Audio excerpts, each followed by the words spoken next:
MLK files are out and they expect us to believe this? I can't. Ladies and gentlemen, Donald Trump said he was going to release the MLK files. Okay.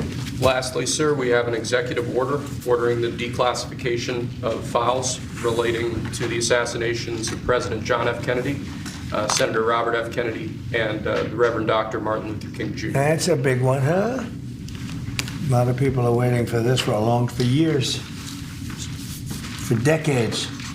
Regarding the assassination of MLK. And what we get is freak-offs, like P. Diddy parties.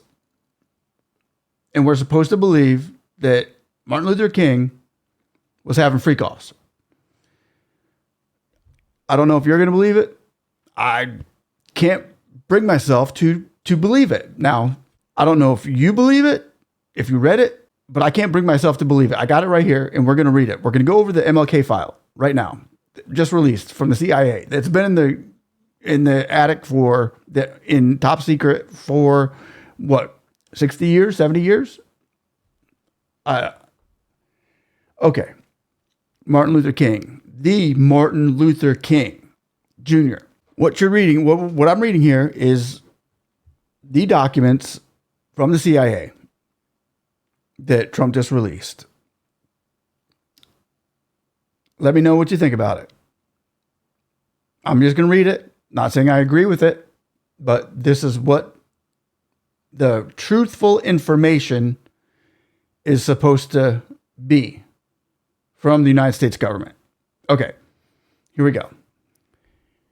King's personal conduct. With the funds that he had received from Ford Foundation, King held the first of 2 workshops in Miami, Florida in February 1968 to train Negro ministers in urban leadership. One Negro minister in attendance later expressed his disgust with behind-the-scenes drinking, fornication, and homosexuality that went on at the conference. Several Negro and white prostitutes were brought in from the Miami area. An all-night sex orgy was held with these prostitutes and some of the delegates in attendance. Okay. You got me here. This is okay. I'm just going to give you my opinion now because this is supposed to be the truth and I don't want to be flagged for misinformation. So what I'm giving you now, I just have to speak my opinion. I don't know. And let me know what yours are down below because I just don't, my mind won't comprehend that. I won't believe it. He's like a hero. But I'm just saying that the FBI and the CIA, who hated Martin Luther King's guts, they hated him, monitored his every movement. They have photos of him being beaten up. They have photos of him locked up and shot. But they don't have any photos of him doing anything like this or anything illegal. I mean, I'm just saying, make it make sense. I don't know. I'm going to keep going here. Just let me know what you think, please. Please. Okay. Goes on to say one room had a large table in it, which was filled with whiskey. The 2 Negro prostitutes were paid $50 to put on a sex show for entertainment of guests. A variety of sex acts deviating from the normal were observed. This activity is not new to King and his associates. Okay.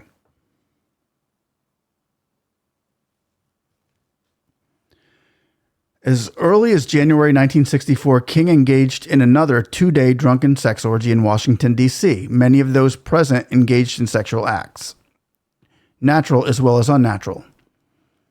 For the entertainment of onlookers, when one of the females shied away from engaging in an unnatural act, King and other of the males present discussed how she was to be taught and initiated in this respect. That just doesn't seem his character to me. I'm just reading it. I'm just giving my opinion here on the side here. That I can't. Throughout the ensuing years and until this date, King has continued to carry on his sexual aberrations secretly while holding himself out to the public view as a moral leader of religious conviction. Who wrote this? That's my first question, is who wrote this? History is a myth written in a more dignified manner. If actual history were written, mankind would blush in shame of themselves. Yet, the world without history is like man without memory. Okay, we're going on to the second file that was released to us on through X. King's Mistress. I think this is actually public. I don't know why they're just giving this to us, like, is it to back up what they just said? I don't know, but okay. This has been rumored, but now we're getting it from the official documents from the government. King's Mistress. It was learned in February 1968 from a very responsible Los Angeles individual in a position to know that King has been having an illicit love affair with the wife of a prominent Negro dentist in Los Angeles, in California, since 1962. Okay. A very responsible Los Angeles individual. You're not going to tell us who? So we can determine whether that's a very responsible Los Angeles individual? Or we're just supposed to take their word for it, I guess. Okay. He believes King fathered a baby girl born to this woman in as much as her husband is allegedly sterile. The child resembles King to a great degree, and King contributes to the support of this child. He calls this woman every Wednesday and frequently meets her in various cities throughout the country. The individual who reported this is himself a prominent Negro who is related by law to King's mistress. He advised he has known King since 1960 and refers to him as a hypocrite. He also reported that King is having illicit love affairs with 3 other women, one of them whom is Joan Baez, the nationally known folk singer. The prominent Negro who, I don't even like saying that word. Anyway, the prominent Negro who furnished the information said he was appalled that a man of King's low character could cause so much trouble for both Negroes and the government. As can be seen from above, it is a fact that King not only regularly indulges in adulterous acts, but enjoys the abnormal by engaging in group sexual orgies. King's historical aspect. These facts about the Nobel Peace Prize winner make his remarks seem incongruous when he replies, after winning this cherished award, "History has thrust me into this position. I would both be immoral and a sign of ingratitude if I did not face my moral responsibility to do what I can in the civil rights struggle." Those are the 2 pieces of information we've received.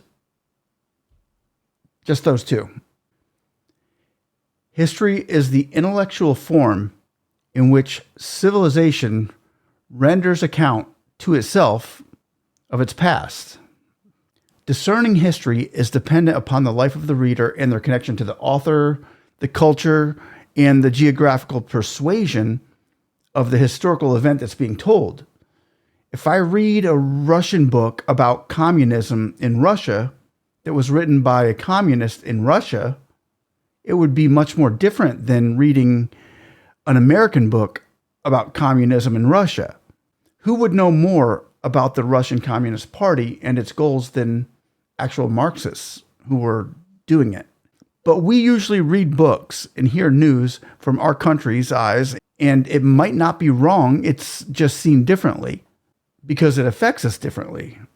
We live different lives. We think different ways. Our cultures don't exactly align with one another's lifestyles sometimes. But most of us can admit that nobody's 100% correct about historical moments, no matter where they're getting the information and who they're getting it from. I mean, the Bible is a perfect example of this. Matthew, Mark, Luke, and John, those first 4 books of the New Testament are all the historical moments in Matthew, Mark, Luke, and John's life. All in the same place and the same time, telling the same stories about the life of Jesus, only they're different because they're being told in 4 different sets of eyes by 4 different people. They all align perfectly as far as the life of Jesus and their walk with him. But they're each different. Even some of what they said Jesus said were heard differently. The author matters. They can change things or even misinterpret things, even in trying to give the best truth of the moment as they possibly can.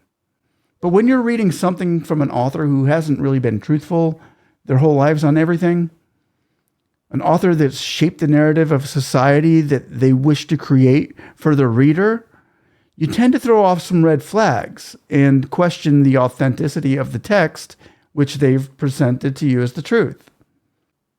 It had nothing to do with his assassination. Now that we've got this information, are we less likely to be moved by an assassination? Now, does it seem like it's justified? Are they trying to justify this assassination? I don't know. I'm hoping you do. This one got me, guys. Let me know how you feel about it, please, down below in the comments. Like, subscribe, and we will see you all on the next one. What do they think of next? Blessings, one love. Bye-bye.